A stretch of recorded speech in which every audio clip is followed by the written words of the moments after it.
અમદાવાદના બાઇક ચાલકને આવ્યો છે અધધ દંડ। જી હા, હેલ્મેટ ન પહેરતા 10.50 લાખનો મેમો આવ્યો છે।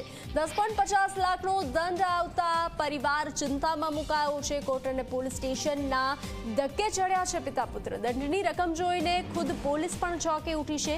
વર્ચ્યુઅલ કોર્ટ સિસ્ટમની એરરથી આ ભૂલ થઈ હોવાનું માનવામાં આવી રહ્યું છે। મહત્વનું છે કે એક્ટિવા ચાલક અનિલ હડિયા હેલ્મેટ પહેર્યા વગર જ નીકળી ગયો હતો, ત્યારે શાંતિપુરા સર્કલ પાસે ટ્રાફિક પોલીસે એક્ટિવા ચાલક અનિલ હડિયાને અટકાવ્યો હતો અને હેલ્મેટ ન પહેરવા બદલ ઓનલાઈન મેમો મોકલ્યો હતો। જ્યારે ચાલક ઘરે પહોંચ્યો અને દંડની રકમ જોઈ તો આખો પરિવાર મૂંઝવણમાં મુકાઈ ગયો હતો, કેમ કે 500 રૂપિયાના દંડની જગ્યાએ મેમોમાં 10,05,000 રૂપિયાના દંડનો ઉલ્લેખ કરવામાં આવ્યો હતો। આટલો મોટો દંડ આવતા પિતા પુત્ર દોડતા થઈ ગયા હતા।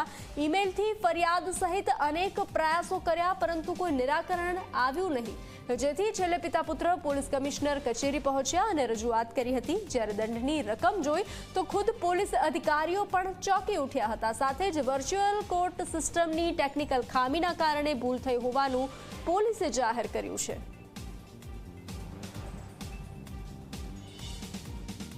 હું શાંતિપુરાથી મારો પાન પાર્લર હતો, ત્યારે હું ત્યાં તે મતલબ મારો સામાન લઈને જતો હતો, ત્યારે એક પોલીસવાળાએ મને ઊભો રાખ્યો છે, ટ્રાફિક પોલીસે, અને એમણે મને મારી જોડે લાયસન્સ માંગ્યું। મેં લાયસન્સ આપ્યું છે એમને, અને એ લાયસન્સથી એમણે ફોટો પાડી લીધેલો છે।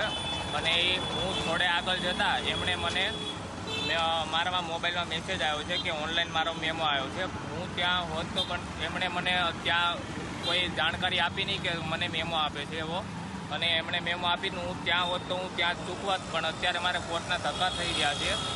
મારે અત્યારે 500 રૂપિયાના બદલે મારે 10,05,000નો મેમો આવ્યો છે, જે તમે આ જોઈ શકો છો।